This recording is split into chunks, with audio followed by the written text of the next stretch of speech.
ہم نے یہ جو سلسلہ ہوتے ہوتے دیکھا، آزاد کشمیر کی جو الیکشن کیمپین تھی وہاں سے دونوں جماعتوں کے درمیان بیانات کا سلسلہ ہوا، لیکن اب یہ دھاندلی کے الزامات مسلسل آپ کی جماعت پر پیپلز پارٹی اور بشمول ظاہر ہے چیئرمین پیپلز پارٹی جب بات کریں تو پھر اس بات کی ایک اہمیت بھی ہوتی ہے.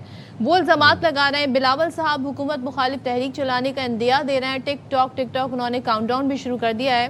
تو آپ لوگوں کی اس بارے میں اسٹریٹجی اس وقت ہے کیا؟ کتنا سیریس لے رہے ہیں اسے؟ پیپلز پارٹی کے جو الزامات ہیں وہ بالکل بے بنیاد ہیں، اور وہ اپنی ہار کو جو ہے وہ جسٹیفائی کرنے کے لیے جو ہے وہ اس قسم کا بیانیہ جو ہے وہ بنا رہی ہے. وہاں پہ ہونے والے الیکشن، ان کے رزلٹس جو ہیں وہ اس بات کا منہ بولتا ثبوت ہیں کہ وہاں پہ نہ صرف وہ الیکشن جو ہے وہ فری ہوئے ہیں، فیئر ہوئے ہیں، کریڈیبل ہیں، ایکسیپٹیبل ہیں، بلکہ وائلنس فری بھی ہیں. یا وہ جو کہ آزاد کشمیر کی تاریخ میں سمجھتا ہوں کہ اس سے پہلے ایسے الیکشن کم ہی ہوئے ہوں گے.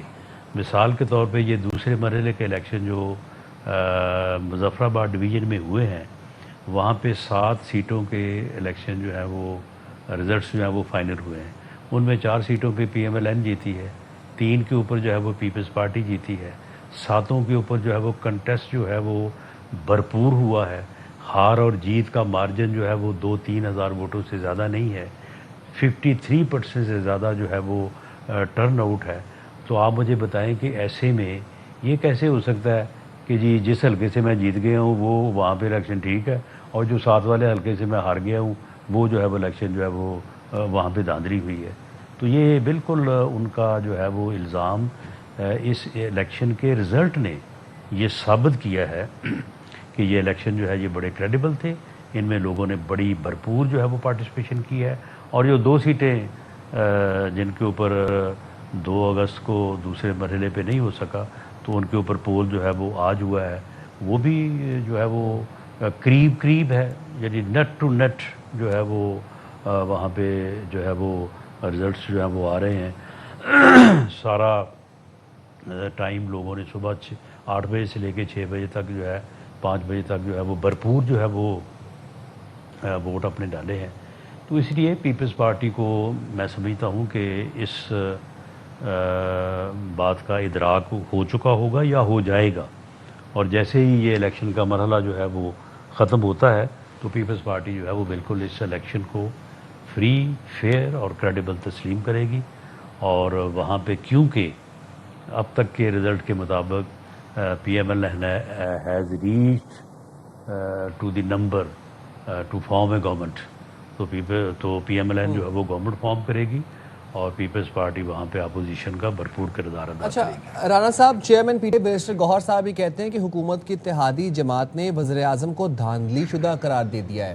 وزیر اعظم فوری طور پر اجلاس بلائیں اور اعتماد کا ووٹ لیں. کیا واقعی بات اعتماد کے ووٹ تک جا سکتی ہے؟ یہ گوہر صاحب کی اپنی رائے ہو سکتی ہے، اور گوہر صاحب کو میں یہ عرض کروں گا، ویسے تو اب وہ اپنی پارٹی کے چیئرمین ہیں، کہ ایسے نہیں ہوتا سیاست میں. آپ کے جو بانی چیئرمین ہیں وہ تقریباً 4 سال رہے ہیں وزیر اعظم. ہم انہیں روز کہتے تھے کہ آپ کا مینڈیٹ جو ہے یہ 2 نمبر ہے، یہ مینڈیٹ جو ہے صحیح نہیں ہے، یہ آر ٹی ایس بٹھا کے آپ کو دیا گیا ہے، تو آپ جو ہے وہ ریزائن کریں. تو انہوں نے ریزائن نہیں کیا تھا ہمارے کہنے پہ، نہ ہی ایسے کو کرتا ہے. یہ ایک موقف ہوتا ہے، وہ ہر کوئی سیاست میں اپنا موقف رکھتا ہے، وہ اپنے موقف کو وائس کرتا ہے. تو یہ آپ کا موقف ہے، آپ اس کے اوپر ڈٹ کے بات کرتے رہا کریں، لیکن اس کے اوپر عمل درآمد کی جو ہے نا وہ نہ امید رکھیں، تو نہ ہی اس کا تقاضا کریں.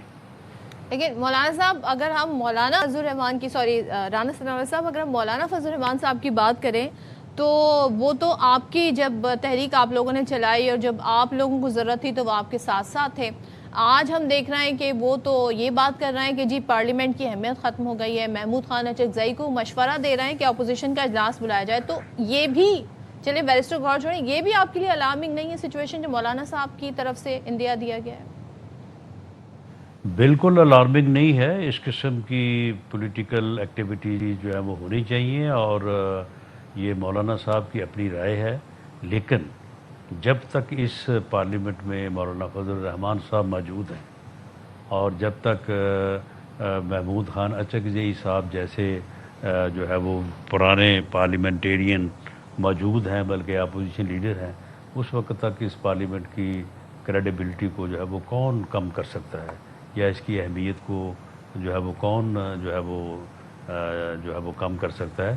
اس پارلیمنٹ کی بہت اہمیت ہے اور یہ پارلیمنٹ انشاءاللہ تعالی اپنا کردار ادا کرتی رہے گی۔ رانا صاحب، وزیر داخلہ محسن نقوی صاحب نے جب سے وہ دیا ہے کہ سسٹم کولیپس کر گیا ہے، سسٹم کو ریسیٹ کی ضرورت ہے، نئے صوبے نئے انتظامی یونٹس بننے چاہیے، اس کے بعد سے ملک میں نئے صوبوں یا انتظامی یونٹس بنانے کا معاملہ پھر دوبارہ سے گرم ہو گیا ہے۔ مسلم لیگ نون کا اس بارے میں کیا موقف ہے؟ ابھی تک کوئی خاص واضح بیان، کوئی کلیئرٹی نہیں آ رہی آپ لوگوں کی سائٹ سے۔ اس بارے میں ماضی قریب اور ماضی بعید میں جو ہے وہ پاکستان مسلم لیگ نون کا موقف رہا ہے، اور اب کیونکہ یہ بحث دوبارہ چڑھی ہے تو اس کے اوپر پاکستان مسلم لیگ نون جو ہے وہ اپنا اجلاس بلا کے تو اس میں کوئی موقف اختیار کرے گی، جو کہ ابھی تک ایسا نہیں ہو سکا کیونکہ لوگ مصروف تھے آزاد کشمیر کے الیکشن میں۔ تو عنقریب اس پہ مسلم لیگ نون اپنی رائے قائم کرے گی اور اس کا اظہار عوام کے ساتھ شیئر کرے گی۔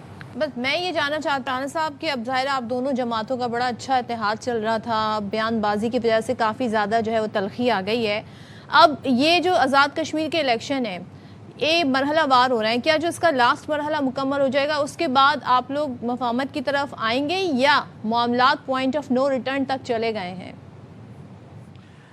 دیکھیں، حالات جو ہے وہ تلخ ہوتے رہتے ہیں اور ہوتے رہیں گے بھی۔ میں یہ نہیں کہہ سکتا کہ اب اگر مفاہمت ہو گئی تو پھر دوبارہ جو ہے وہ تلخی نہیں ہوگی، لیکن بہرحال مفاہمت کا دروازہ ہمیشہ کھلا رہے گا، کھلا رہنا چاہیے، اور سیاسی جماعتوں کو آپس میں جو اپنے اختلافات ہیں ان پہ قائم رہتے ہوئے افہام و تفہیم کے ساتھ آگے بڑھنا چاہیے۔ ٹھیک ہے، تھینک یو سو مچ۔ رانا ثناء اللہ صاحب موجود تھے اور انہوں نے کہا جی مفاہمت کا دروازہ تو کھلا رہتا ہے، لیکن اب بات یہ ہے کہ پیپلز پارٹی اس بات کو ہضم کر لے گی جو الزامات انہوں نے لگائے ہیں، اگر وہ ایڈریس نہیں ہوتے ہیں اس طرح سے جیسے وہ جا رہے ہیں تو پھر معاملہ کیسے آگے بڑھے گا، اور ابھی تو 10 تاریخ کو الیکشن ہونے ہیں۔ آزاد کشمیر الیکشنز کی ہم بات جب کر ہی رہے ہیں تو آپ کو جو آزاد کشمیر الیکشنز کا سیکنڈ مرحلہ تھا جو کہ 2 اگست کو شروع ہوا تھا مظفر آباد میں، اس کے آپ کو کچھ نتائج بتا دیتے ہیں۔ جناب LA-27 مظفر آباد 1 کے 196 میں سے 135 پولنگ سٹیشنز کے غیر سرکاری غیر حتمی نتائج کے مطابق پیپلز پارٹی کے سردار جاوید ایوب 15,094 ووٹ لے کر آگے ہیں۔ اسی طرح استحکام پاکستان پارٹی کے سردار تبارک علی 14,178 ووٹ لے کر دوسرے نمبر پر ہیں۔ غیر سرکاری غیر حتمی نتائج کے مطابق نون لیگ کی نورین عارف 13,818 ووٹ لے کر تیسرے نمبر پر ہیں۔ تو LA-28 مظفر آباد 2 کے 174 میں سے 146 پولنگ سٹیشنز کے غیر سرکاری نتائج آپ کو بتا دیتے ہیں۔ یہاں سے پیپلز پارٹی کے امیدوار بازل نقوی 24,648 ووٹ لے کر آگے ہیں۔